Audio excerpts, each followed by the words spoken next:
All right, look, I know I told a lot of you guys all week long, don't fixate on the officials, and I'm not going to fixate on the officials for one reason. The Texans, they didn't show up in the fourth quarter. If the Texans had put up more of a fight in the fourth quarter, then yeah, I would be railing against this and railing against that. I'm gonna allow myself 90 seconds just to talk about it because it mars the game when they call it the way they do. So, but it's not the reason the Texans lost. They couldn't kick field goals or extra points. They couldn't stop a geriatric Travis Kelce down the middle over and over and over again. They couldn't pick up the blitz or handle it in the fourth quarter. Like, all of these things were way worse than a few of the calls by the officials. But this is bad for football, man. Bad for America. Okay, right here. He's running out of bounds. Could get out of bounds. Save yourself. It's first down. No reason, right, to be running back into the danger. He can easily get out of bounds right there. He's willingly turning himself into a runner to an extreme degree. His own guy expects him to run out of bounds. He's not continuing to block. He's still up. He's running back towards defense. He is running laterally towards defenders. If he wanted to get out of danger, slide, be down already. I mean, and then they don't even hit him. They don't even hit him. It's bad for the game. And Mahomes, in his little floppy nature, and right there, trying to draw, like, obviously consciously trying to draw a penalty there. It's bad for the game, all right? You to go and win your Super Bowls, and it just mars an otherwise good football game. There were bad and sketchy calls on both sides. I thought the Texans definitely got the benefit of a couple of calls that could have gone either way that would or wouldn't have been overturned by replay. I think the Chiefs likewise. It's just those specific plays are so annoying. This annoyed me more. The big story in the game, Travis Kelce becomes the first player ever to have, like, I don't know, he's got like 1,900 100-yard performances in the playoffs now. Travis Kelce ends up with 7 receptions for 117 yards. I know they showed this on the broadcast, but Azeez Al-Shire, we'll start up right at the top there. It's not like Azeez was the only one that screwed up versus Travis Kelce, but this is the one that they had the best replay of in the game. I mean, and it's just get in the passing lane, get in the passing lane. He was already under duress at that point. I mean, Kelce's scrambling up. I would maybe give Azeez the benefit of the doubt if Azeez had his eyes towards Kelce and he was worried about Kelce being a runner. There's nobody coming across the field right there except Travis Kelce. And you just don't do it. I mean, he's wide open there. And it was all night long. It was all night long. There were other opportunities that Travis Kelce could have had. The defense played so well for the first 3 quarters, immediately off the bat. Whatever the hell happened on that kickoff with Chris Boyd shoving Frank Ross afterwards. There's two things that really disappoint me. Not just that Travis Kelce got his touches. You expect that to happen. You expect him to be different in the playoffs. The number of yards he got after the catch. It was just like that 49-yard reception he had. I don't know how many opportunities guys had to get him down there, but whoever missed him at first, can't remember who it was, just almost barely made an effort. I think partly because when they played the Chiefs a few weeks ago, Kelce was going down as soon as he was touched. He was playing like a savvy old veteran, but he was going down as soon as he was touched. And I guess the Texans thought he was just going to do that in the playoffs at home with that crowd somehow, with not just his wife in the stands, but Caitlin Clark sitting next to her. That really disappointed me. And then the other thing is that the special teams fell apart. And it wasn't just Kaimi Fairbairn.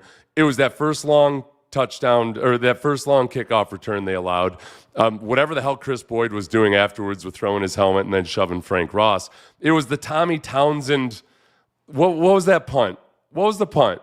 Was it 35 yards, whatever it was, to where the Chiefs get the ball at midfield to basically have the close out?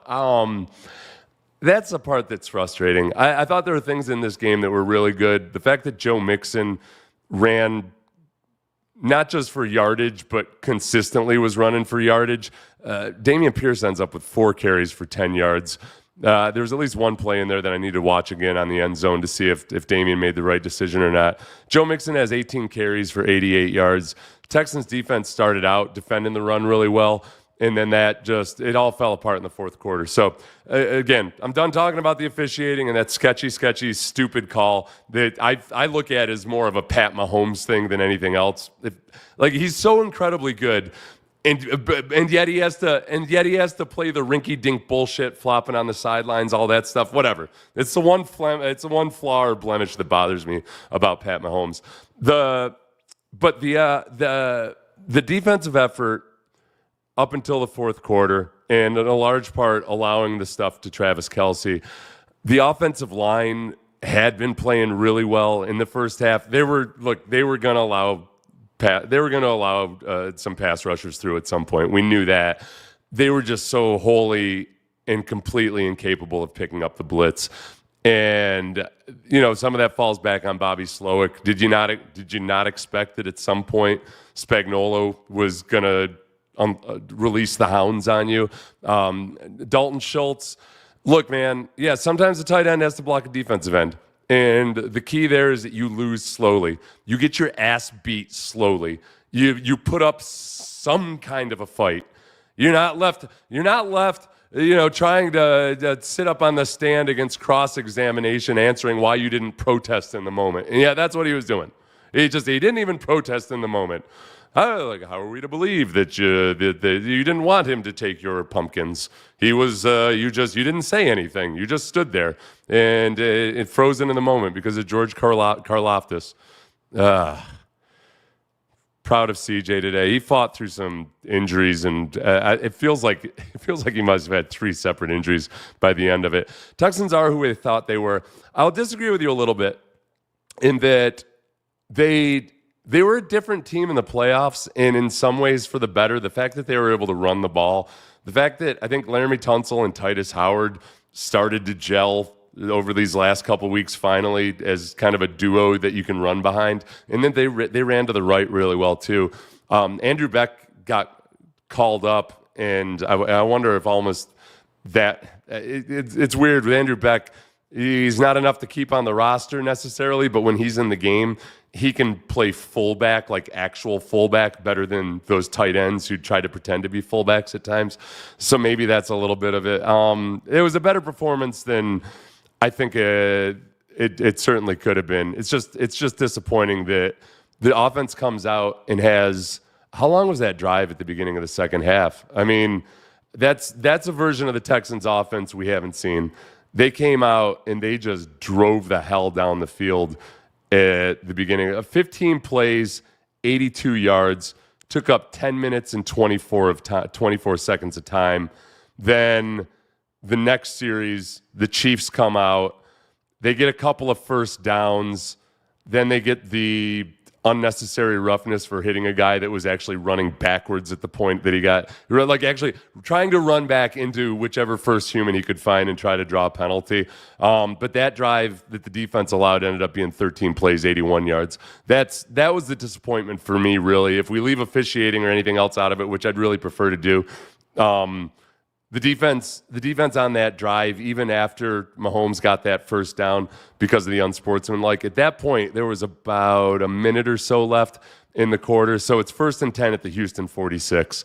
And they go and they convert that 4th and 1.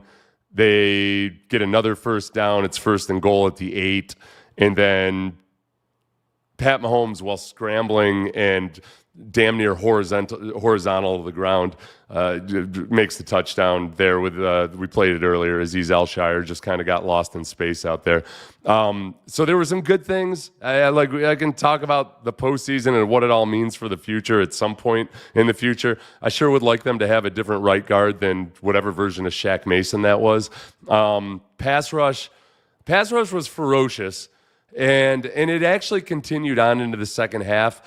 They just got too loose with Travis Kelce.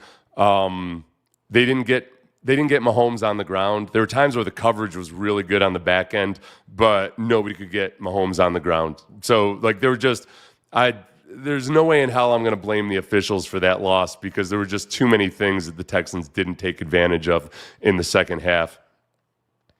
The getting destroyed by the blitz was just a mess. I guess I found myself at one point wondering, all right, how much different would this be with Stephon Diggs and or Tank Dell in the game?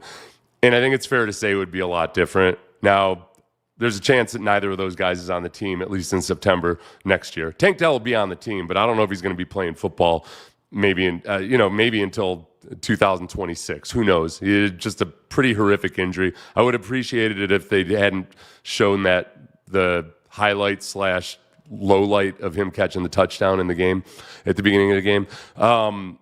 So it would have been different with one of those two guys on the field, but they didn't have those two guys on the field. So you end up with Jared Wayne, Xavier Hutchinson, those guys just, not catching balls that were hard to catch, but somebody else maybe makes the catch. I'll give John Mechie his acknowledgement for holding onto the ball through some really hard contact at times. That was nice to see. Just need one more wide receiver. I know, but that's the way. Where is it? Yeah, thanks, JT.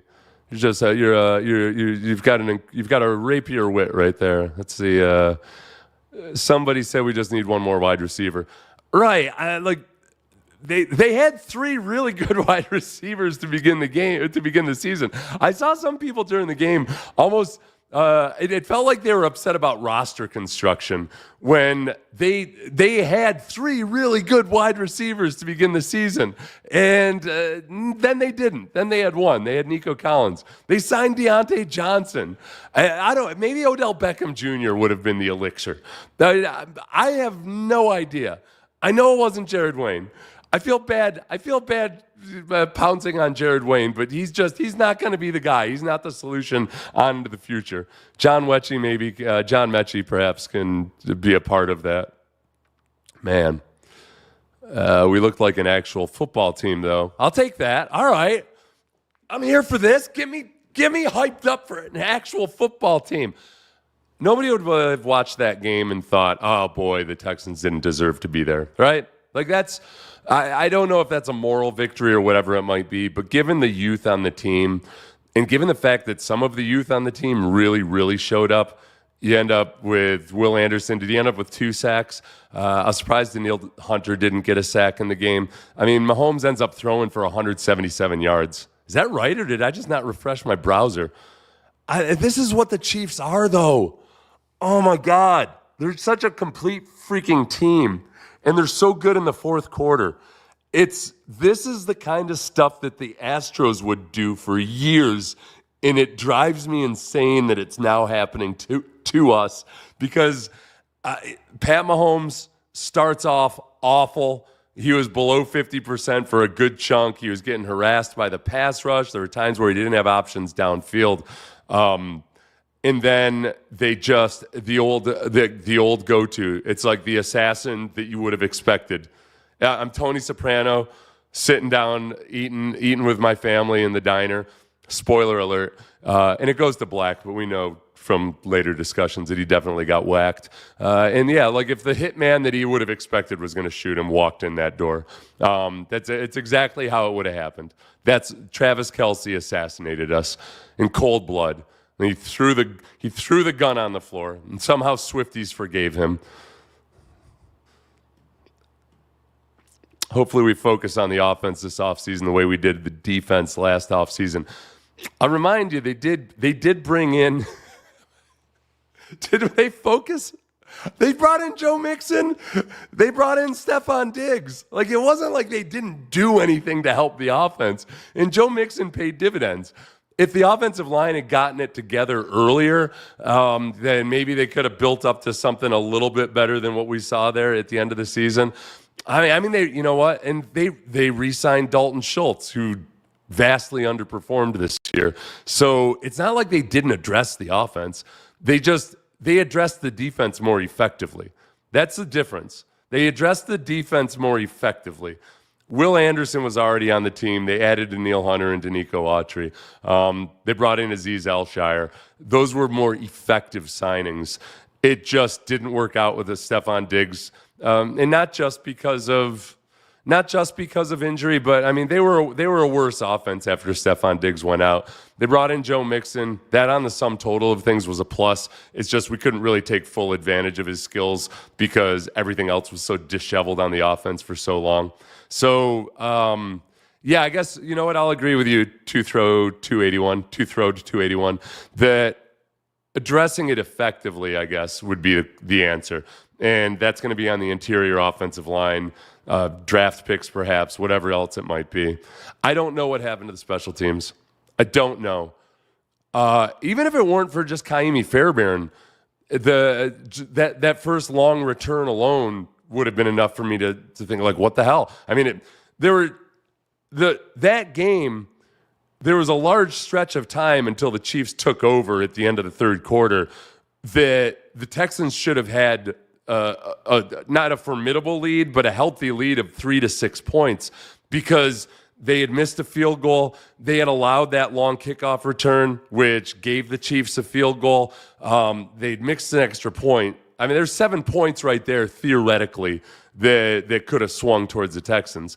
And it's not like I'm making excuses. The Chiefs earned that kickoff return. It's just that we don't expect that kind of a performance out of the special teams from start to finish. It felt like there was a bad special teams play in almost every quarter of that game by virtue of either a missed Kaimi field goal, or the low kick at the end. I mean, which again, long shot at that point. You needed an onside kick and everything.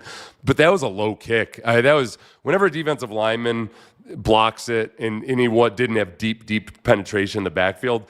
And from point blank range by the field goal kicker, like there's no reason to try to kick a line drive on that.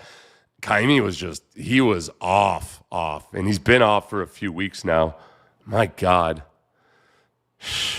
All jokes aside, Texans. Okay, JT money. That's my Chiefs fan. They gave they put up a fight. This is, you know what though, JT money. I'm going to tell you this one more thing because I see. Let's see. I'm just a sore loser, but next year you guys have a shot for sure. It feels like an insult. Here you go. Attaboy, Texans. You guys put up a good fight. I know you don't mean it as an insult. Don't patronize me, JT money. I'm not in the mood to be patronized by Missourians. All right? There's a reason Mark Twain didn't stay in Missouri. He'd had enough. Injuries took us down. Fully healthy, we win that game without injuries. Maybe we can overcome a subpar O-line a little bit more. Yeah, and that's fair to say. And that's a whole, could have been, might have had this, whatever. When it's injuries to two receivers in a very formidable group of wide receivers. And when Tank got hurt in Kansas City, it was clicking. It seemed like they'd figured some things out. He had 6 receptions, including the final reception that he would have in 2024. Could have been a different game. I can't look past 2 things. Let's say the Texans have either Tank Dell or Stephon Diggs in this game. The defense fell apart. The defense they eventually succumbed to Patrick Mahomes, Travis Kelce, the rest of them. And it's tough. And I'm looking forward to going back and watching those drives specifically because they had moments where they could have stopped them in both of those drives in the fourth quarter, but they just couldn't come up with it, man. And then Mahomes on that throw to. I almost said Dalton Schultz. He's certainly not Dalton Schultz. To Travis Kelce for the touchdown. I mean, was it Mario Edwards that had him? I mean, Mahomes was dead in the water. He was, and if Alshire, I'll play it again for people who joined it late, just because if you look up at the top, you got Alshire right there. And I'm not here to bang on Alshire, but so he's looking for crossers. There's nobody else but Kelce coming along. Kelce sneaks in behind him. But watch where Mahomes was. Just look at Mahomes right there. If anything, I wish Alshire had been looking towards the line of scrimmage in case Mahomes had been a runner. And honestly, then I would have excused it a little bit more because right there, I don't know where the line of scrimmage is, but he's close. And Like I would have thought, okay, he's a runner, right? There's no way in hell he's going to throw a touchdown. Except he did, because it's Pat Mahomes and it's Travis Kelce. Unbelievable, man. So it was a good 3 quarters of football. The offense, the part that hurts the most for me, honestly, was that 10-minute drive at the beginning of the second half. Have we seen anything like that this year? Just quite like that? A drive coming out of the half where the Texans have been so miserable in the second half against a team like the Chiefs in the playoffs on the road. And CJ was fighting through injuries the whole time, but still running. The one hit early on I wish he hadn't taken, where he wasn't trying to run for a first down or anything. He was just trying to get an extra yard or two, well short of the sticks. I wish he had run out of bounds there. But they put the thermal hypersonic super duper wrap around him. So he ends up 19 for 28 for 245 yards. I think it was Troy that pointed it out, or maybe Joe Buck during the game. You look at the box score, and right up until the Chiefs took over in the fourth quarter, a lot of it looked like, and regardless of the box score, for a large chunk of the game, if Kaimi had made an extra point and a field goal, the Texans would have had a lead in the game. Like the players on the field had outplayed the Chiefs up to that point, right up until the drive that started in the third quarter. You look at passing first downs by the Texans the Chiefs, 12 for the Texans, 7 for the Chiefs. Total plays run, Texans ran the ball 65 plays to the Chiefs 50. Total yardage 336 to 212. Passing yardage 187 to 162. Rushing yardage 149 yards to 50 yards rushing for the Chiefs. Oh man, but the Chiefs did it when it really, really mattered. The Chiefs did it when it mattered, and that's what they do. Do you think Stroud will ever be able to call his own pass protection in this offensive system? There's checks that he can make, and there's times that he does dictate it. I don't think the second year for a quarterback, because I know people ask this a lot, can he audibilize this, that, the other? Yeah, he can come up and he can check. He can check to the run or check to pass, whatever. But it's predetermined. It's not like he's a guy that's going to go up there and have the full playbook at his disposal in his second year. And there's reasons for that. I would love to criticize Bobby Slowick for that or anybody else. There's a lot of plates that you're trying to spin as a rookie as a second-year player. Will they get to that point someday? Yes, he will. But if Andy Reid were his offensive coordinator, he wouldn't be doing that. Let's play that fun little game. Let's take C.J. Stroud in his second year, but Andy Reid is his offensive coordinator. And there's times where, guys are getting open because there was a perfectly run rub route. Like all these things that you want to get mad at the Chiefs about, except you watch it and you're like, all right, that was a legal screen. Fine, that was legal. I get it. Like, I know. Other complaints about the officials notwithstanding. He's Andy freaking Reid. He's awesome. He is an incredible offensive coordinator, and he's got Pat Mahomes. If C.J. Stroud had Andy Reid, yes, he would have had a better season. The Texans probably would have been if you swap offensive coordinators. I know, but it's Andy Reid, the offensive coordinator. If you swap offensive coordinators in this game, yeah, the Texans win that game. This is the problem. Where do you go out and find an Andy Reid? So I'm all for it. It's not like there is one part of me that would criticize the Texans if they decided to move another direction.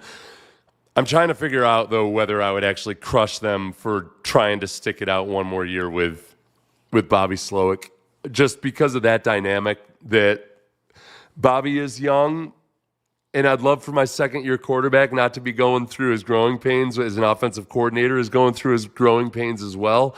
But in D'Amico's mind, maybe he feels like, all right, the other options out. Cliff Kingsbury. I didn't want Cliff Kingsbury. I was very skeptical of Cliff Kingsbury. There are things that he had done when he was in Arizona where I felt like the offense never really progressed beyond almost just like an amped up version of the air raid. Like they were trying to mold the air raid to the NFL more so than like take air raid elements and use it in the NFL. But credit where credit is due. He's done a hell of a job in Washington. Okay. Brady was 0-2 versus Eli Manning. Yeah. All right. I'm gonna do a reaction to the highlights later. I can see by the live stream numbers that people are depressed already. This is 241 people in a live stream immediately after a Texans game. This is not what happens after victories. I can tell you that much. And I am not going to mark anybody absent for not being in this live stream. I had a hard time forcing myself to hit the go live button because the highs and lows in that game were tough. Someday I'll be able to sit back and appreciate that there were a few drives in this game that were just awesome football drives. The Chiefs' second field goal drive, every play was an incredible play. It was either a sack or that back shoulder throw by Pat Mahomes. Then it was a tackle for a loss, and then it was another throw, and then they stopped them to force the field goal. Like there were a few segments in that game that was just really fun football. I think the officials screwed up on both sides. A couple of the really egregious ones that benefited Pat Mahomes. I get why anybody's irate at all of that. I do think it was just bad officiating all around. And I thought the Texans were the beneficiaries sometimes of calls that could have gone either way. The Eric Murray pass breakup, I think easily could have been ruled a reception. That was right, like with a little bit more roll of the torso by the receiver. I think maybe they rule that a catch. I don't know. Likewise, though, if Eric Murray had been able to hang on to the football, it would have been an interception because it was the next play that Travis Kelce had the big play downfield. A couple of plays going out of bounds, I felt like, okay, probably wouldn't have gotten overturned by replay either way, but just some sketchiness abounds in officiating in the NFL. It's not a Chiefs thing or anything. Again, if this game had genuinely come down to the wire, maybe I could get angrier about some of the bad calls by the officials, but the Chiefs were just, for 2 games now, we've seen this up close and personal. The Chiefs are a better team in the fourth quarter. This is what they do. This is what they did all season long. That's how they managed to win 16 one-possession games in a row. It's just this is what they do. So I do hope they die in the next round of the playoffs, of course. No hate. It's time. It just needs some new blood in there. I need to believe in Josh Allen. I need to believe in Lamar Jackson. Give me something like that, okay? Look for the highlight video later.